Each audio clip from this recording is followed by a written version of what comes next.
안녕하세요, 개발TV 인사드립니다. 자, 오늘도 시계 리뷰로 돌아왔는데요. 역시 내돈내산 시계를 준비해 봤습니다. 자, 오늘은 가성비로 유명한 그리고 PRX라는 모델로 인기몰이 중인 티소죠. 그 티소의 젠틀맨 오토매틱 모델을 준비했습니다. 상당히 무난한 디자인이에요. 롤렉스의 대저가 떠오르는 그런 디자인인데 부담 없이 일상생활에서 소화하기 알맞은 시계예요. 롤렉스 대저에 대안이 될 수 있을 것 같은데 디자인 정체성을 좀 따진다면 좀 아쉽긴 해요.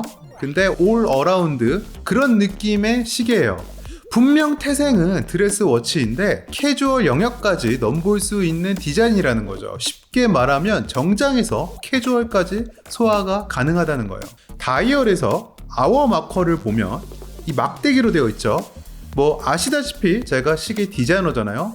저희가 다이얼 디자인 할 때 이 막대기 아워 마커, 이걸 스틱 인덱스라고 하는데 이 스틱 인덱스를 쓸 때는 로마자처럼 너무 드레스도 아니고 숫자처럼 너무 필드워치도 아닌 거죠. 물론 뭐 스틱 인덱스처럼 생긴 진한 드레스워치도 정말 많아요. 하지만 이런 스틱 인덱스가 코디의 자유로움을 부여하는 거죠. 어느 정도는 중간에서 합을 이뤄주는 거죠.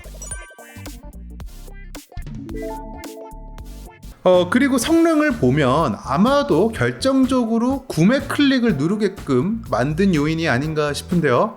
80시간의 파워 리저브 그리고 실리콘 헤어스프링, 이 두 가지가 이 제품의 가장 큰 특징이죠. 그리고 심장은 스와치 그룹 산하의 그 유명한 에타라는 무브먼트 제작사로부터 공급을 받았어요. 파워매틱 80, 이 무브먼트 자체가 에타의 그 전설적인 무브먼트죠. 2824라는 무브먼트에서 파생된 건데 여기에 80시간짜리 태엽을 단 거예요. 원래는 40시간짜리를 달고 있는데 이거 이제 80시간으로 업그레이드를 한 거죠. 자, 좀 더 긴 태엽을 집어넣었어요. 근데 그걸로 80시간을 만들기 부족했던 것 같아요. 2824는 8비트예요 기본적으로. 근데 얘는 스펙상 보면 6비트로 되어 있거든요. 자, 이게 무슨 얘기냐?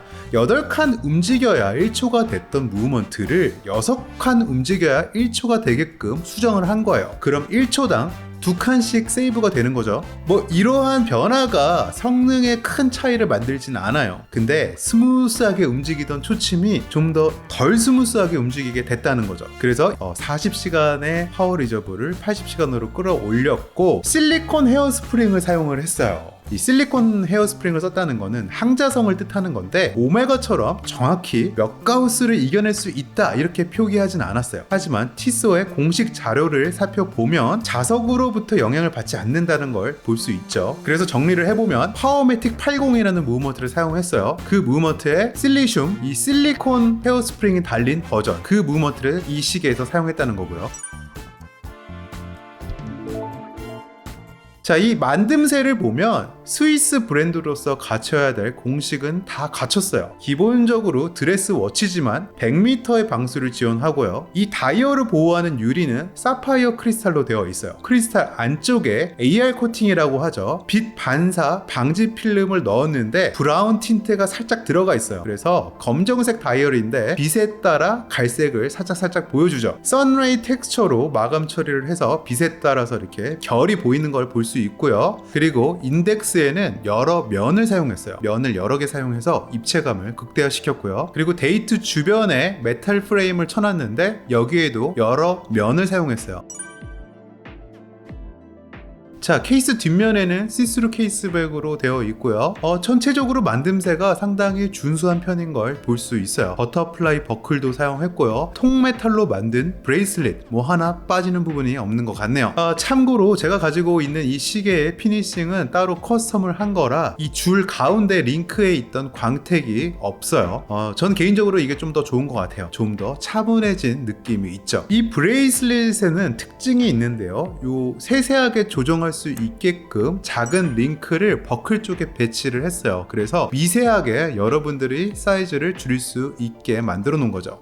근데 꼬투리를 굳이 잡아보자면 이 브레이슬렛 링크를 이어주는 핀이 저렴한 헤어핀으로 되어 있어요. 이 밴드 뒷면에 보면 화살표가 되어 있잖아요. 이게 이제 망치로 두들겨서 이 헤어핀을 빼라고 이 방향을 표시해 놓은 건데, 보통 이런 식으로 연결을 하면 이 시계를 이런 식으로 흔들 때 저렴한 소리가 나거든요. 근데 뭐 다행히 유격을 잘 잡았는지 이 젠틀맨은 그런 저렴한 소리가 나지 않아요. 젠틀하게 소리가 나요. 그리고 이해할 수 없는 이 케이스백, 시스루백으로 되어 있어서 오토매틱 무브먼트를 보여주는데 스냅백 방식으로 뚜껑을 닫아놨어요. 뭐 우리가 이걸 열 이유는 없어요. 오토매틱이기 때문이죠. 뭐 배터리를 갈 이유가 없잖아요. 근데 이게 정말 저렴하게 만드는 방식이거든요.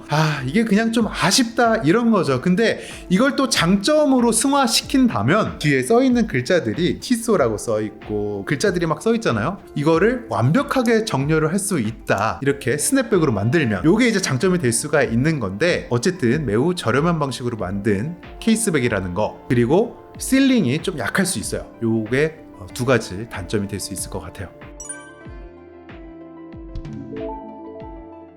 자, 이제 사이즈를 보고 갈게요. 이 시계는 직경 40mm의 사이즈에 48.5mm의 러그 투 러그를 가지고 있어요. 11.5mm의 두께, 그리고 21mm의 밴드 너비를 가지고 있어요. 롤렉스의 그 41mm짜리 시계와 상당히 비스무리한 비율을 가지고 있는데, 전 개인적으로 작지도 크지도 않은 딱 알맞은 사이즈라 생각이 듭니다.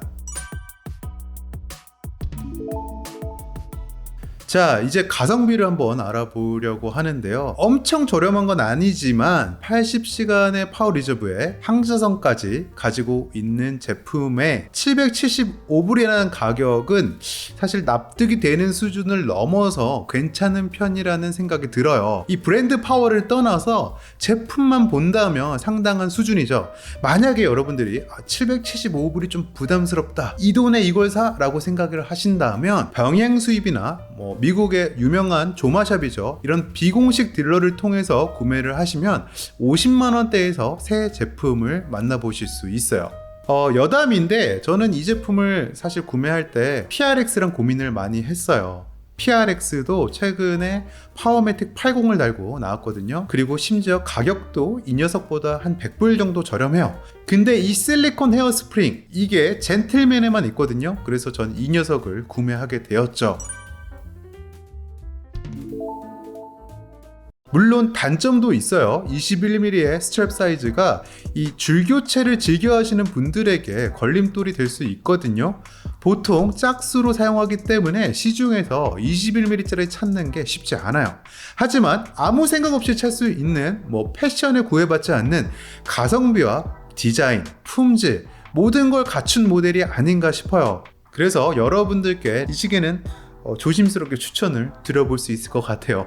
자, 오늘 리뷰는 여기까지고요. 개발TV 여기서 인사드리겠습니다. 시청해주셔서 감사합니다.